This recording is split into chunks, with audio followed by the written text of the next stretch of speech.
the order of operations. Let's look at it again.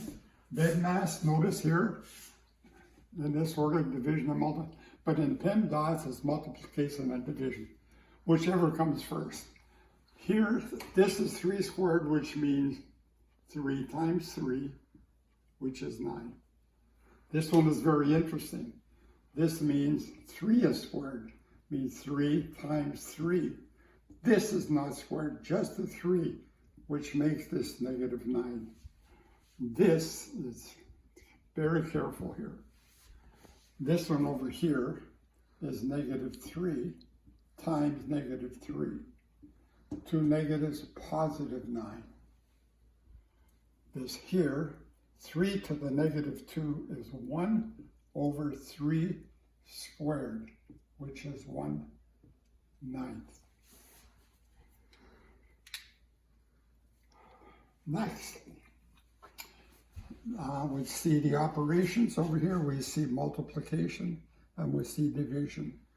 We leave this alone. This is 4 zeros is 0.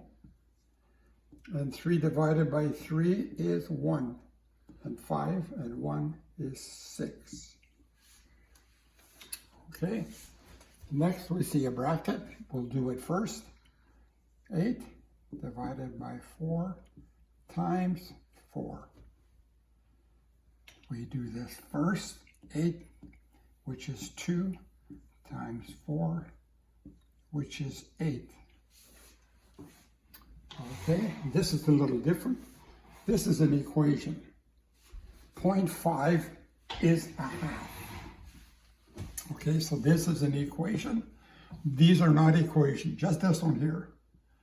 2 to the x, and 0.5 is a half. It looks like this. Okay, so 2 to the x, but a half is the same as 2 to the negative 1. Okay, therefore x is negative 1. Notice this and this comes from here. 3 to the negative 2 is the same as 1 over 3 squared. Okay, so I use that same idea over here. Okay, the next problem is interesting. This bar over here is important because it tells me I can't put 8 into 88.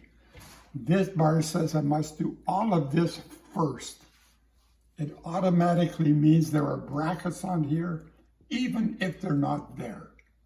Okay, so that's a big thing for you to want to remember. This bar means it's everything on the top first. And 8 squared is 64. Minus 88. All over 8. Okay, so 4 and 4 make 8, and 2 and 6 make 8. Okay, divide that by 8, and 8 goes into 24, but it's negative, which is negative 3, because this is bigger than this, so it's negative. There's my answer. Let's backtrack for a second. 3 to the negative 2 is the same as 1 over 3 squared. So 1/2, see this the same as 2 to the 1? If I bring up the 2, it becomes 2 to the negative 1. So see, if I go back to here again, if I call this 2 to the negative 1, it becomes 1/2, okay?